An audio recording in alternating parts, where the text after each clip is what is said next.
Isang magandang gabi po sa ating lahat at naway tayo po iligtas sa nakaraang bagyo na nalalasang si bagyong Pipito.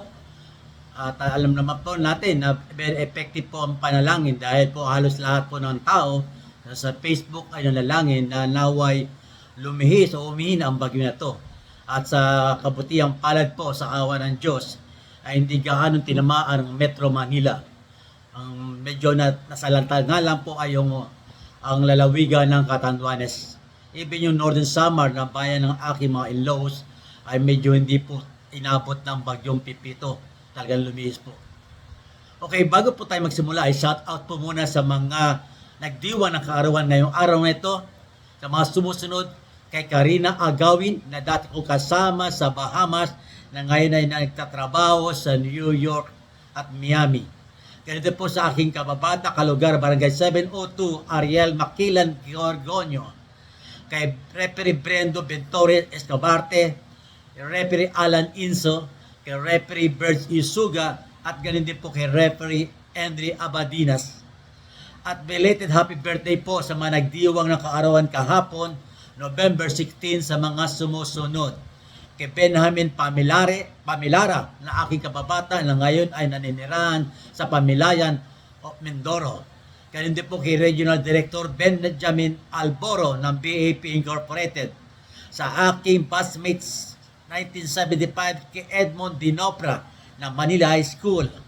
Kay Shaq Valencia, Referee Shaq Valencia, kay Referee Benny Monti Alegre, kay A-Star Cavite, at ganun din po kay Referee Virgilio Manuel. Maligayang kaarawan po sa inyo lahat. At ang ating tatalakayin ngayon ng araw na ito ay ang Article 36 ang technical foul. Mahabang talakayan po ito katulad ng ginawa natin doon sa traveling rule. Ito po, ang una tayong tatalakayin ay technical foul sa player. Sabi po doon sa technical foul is a player non-contact foul. Tandaan po natin, technical foul is a non-contact foul ng player. At ang sabi din po doon, it will inscribe to his name as a personal foul and shall be count as one of a team foul. Kaya ito ang pagkakaiba sa NBA at PBA, yung technical foul po ay hindi recorded as a personal foul. But sa FIBA po, ang technical foul is a personal foul. Nakasulat po, naka-inscribe. Okay? After that, yung the opponent shall be awarded one free throw and the head coach shall designate the free thrower. Tandaan po natin, technical foul, one technical free throw ang kalaban at ang head coach ang siya magde-designate kung sino ang kanyang free thrower. And the technical free throw shall be administered first or immediately with no line-up. Tandaan po natin, lagi pong ina-award ang technical foul kahit marami pong sitwasyon, mga pushing foul, whatever foul, tapos merong technical foul, yun po ang unang i-award natin immediately. Unang-una po yung technical foul. Okay, isa pa po para walang problema, the referee must approach the head coach and ask the designated free thrower. Tandaan po natin, pag may tumawag ang referee ng technical foul, ang referee kailangan lumapit sa head coach at sabihin kung sino ang kanyang designated free thrower. Huwag po natin pangunahan, huwag po tayo mag-award ng technical free throw without asking the head coach. Bakit po? Pag tayo nag-award ng free throw without asking the head coach, ibinigay natin sa player number 4 at tumira at nagmintis, sigurado, mautak ang coach, mag-reklamo yan. Teka, rep mo na. Bakit pinatira mo yung number 4? Hindi yan gusto kong thrower, ang gustong thrower number 7. At nagkaroon tayong problema. Kaya ang mga problema minsan ay nagkikreate dito ay ang mga referee din. That's why every time you call a technical foul, you need to approach the head coach and ask for the designated free thrower para wala po tayong problema. Okay? After the free throw, the game shall be resumed on a throw-in. Kaya nga sabi doon, ang free throw is no line-up. Kaya walang rebound. So, paano po ang resumption nun? Ang resumption po nun, by the team which had previously control of the ball when technical foul was committed from the place nearest to where the ball was located when the game was stopped. Tandaan po natin, kung nagbola ng Team A at na technical foul ang isang player ng B After a free throw, bola pa rin ng Team A kasi sila ang previously control ng bola, merong control ng bola nung mangyari ang technical foul. So after the technical free throw, bola pa rin ng Team A dahil sila ang may control ng bola nung mangyari ang technical foul. Okay? Or was entitled to the ball when technical foul was committed. Madalas mangyari ito yung after a field goal. After a successful field goal at may technical foul, so i-award natin technical foul, either Team A or Team B ang technical foul. After awarding ng technical free throw, bola na ng kalaban doon sa against na naka-score. Kung naka-score ang Team A, bola na ng Team B. Sila ang entitled for the ball. Kung sakali naman pong if neither team has control of the ball, a jump ball situation occurs. The alternating possession arrow shall apply. Nangyayari po ito in case the ball is in the air on a shot.